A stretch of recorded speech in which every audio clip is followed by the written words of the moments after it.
It's a quiet day at school, just another typical afternoon, or so it seems.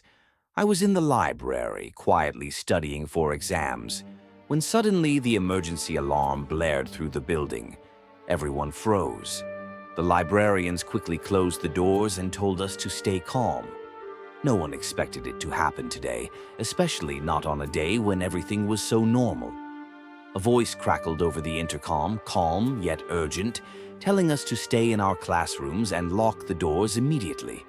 The tone was serious, almost mechanical. I could hear the muffled sounds of footsteps outside, hurried and heavy. My heart pounded. Something wasn't right. We've had drills before, but this felt different, more real. I sank into my chair and looked around. The room was quiet but tense, filled with students who, like me, were trying to stay as still and silent as possible. I could hear whispers, a few sniffles, but mostly quiet. Then I saw it, a flicker of movement outside the window. Shadow figures stalking past the school, fast and purposeful, almost like they knew exactly where they were going. That's when I knew this wasn't a drill. Suddenly, the hallway outside erupted with shouting and the sound of glass breaking. I saw a figure, clad in black with a hoodie pulled over most of their face, run past the window, clutching something bulky in their hand. My mind raced. What could it be? A weapon? Was someone attacking the school? The voice on the intercom ordered everyone to stay in place, but I knew I had to do something. I quietly moved to the back of the classroom, trying to hide behind a row of shelves. As I crawled to the door, I could hear someone outside trying to force it open. Then the door handle rattled and a voice, rough, muffled, called out, "Come out now, or I'll come in after you." The voice sounded strange, unhinged. The school suddenly felt like a trap with no way out. I pressed my back against the wall, holding my breath, listening to the chaos outside the door. Minutes felt like hours. I heard footsteps moving away, hurried and uneven. Then came a sudden, deafening bang, something heavy crashing to the floor. The hallway fell silent after that, like the school was holding its breath. I pressed my ear to the door, trying to hear anything. Nothing. Just dead silence, except for my own pulse pounding in my ears. Then I heard faint voices, urgent whispers, footsteps, and hurried shuffles. Someone was searching the room next door, or maybe in the corridor. I stayed still, thinking maybe I should make a run for it. I had to find safety. But something told me to wait, to listen carefully, because whatever was happening was far from over. Suddenly, the door handle twisted again, and the muffled voice returned, closer this time. "Don't make any noise," it hissed. "If you do, I will find you, and you won't like what happens." My skin crawled. I could see the faint outline of a shadow under the door, its shape large and menacing. Time slowed down.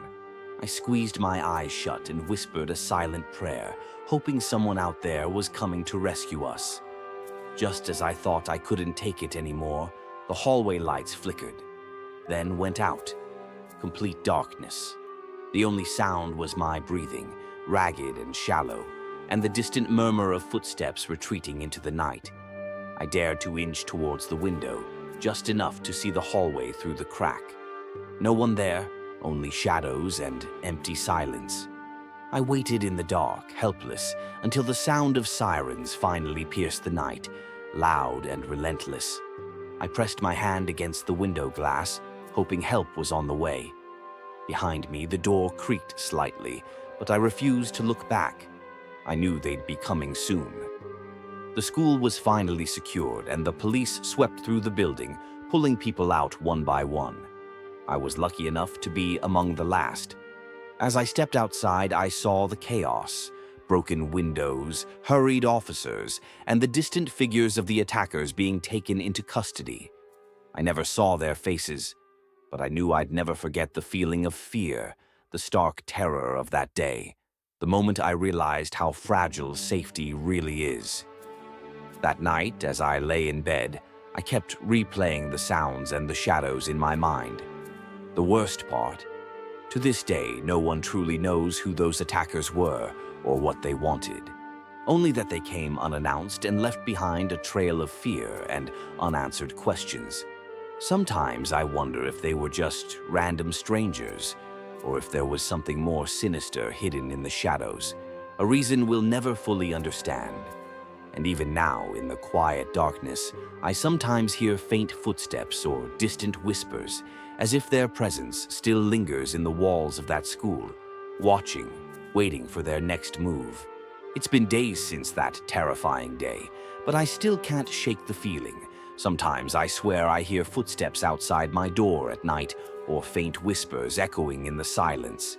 I know the police caught the attackers, at least I believe they did, but the fear still lingers. The worst part of all is that no one ever truly explained what their motives were. No reason, no warning signs, no explanation, just chaos unleashed on a quiet school day. I often think about what I saw through that cracked classroom window, those shadowy figures moving fast and purposefully in the dark. If I had moved just a little faster, if I had tried to escape or hide differently, maybe I wouldn't still feel this weight pressing on my chest. Sometimes I wonder if they truly acted alone, or if others are out there, lurking in the shadows, waiting for the right moment. But what haunts me the most isn't just what I saw. It's the silence afterward, the emptiness that filled the hallways. The police told us that the suspects had plans, bad plans, but they never really said what those plans were. No warnings, no threats, just pure, unprovoked violence. And that's what makes it so terrifying. Because sometimes, in the dead silence, I keep hearing those footsteps again. I keep hearing that muffled voice in the dark, warning me to stay quiet.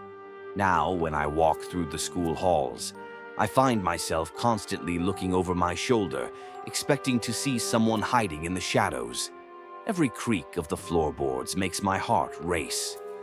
I try to tell myself it's over, that it's just my mind playing tricks. But deep down, I know the trauma runs too deep. And sometimes at night, I wake up sweating, with the image of those shadowy figures burned into my mind. I wonder if they're still out there, watching, waiting. And I ask myself, was it all just a random act? Or did they have some dark reason for coming that day? I'll probably never find out. The unsolved questions keep me awake, staring at the ceiling, hoping I'll find peace, but knowing I probably never will. That day changed everything. It made me realize just how thin the line is between safe and unsafe, how quickly the ordinary can turn into the horrifying. And no matter how much time passes, I know one thing for sure. I will never forget that night. Because the silence, the shadows, and that muffled warning will stay with me forever. And whenever I hear footsteps in the silent dark, I wonder, are they coming for me again?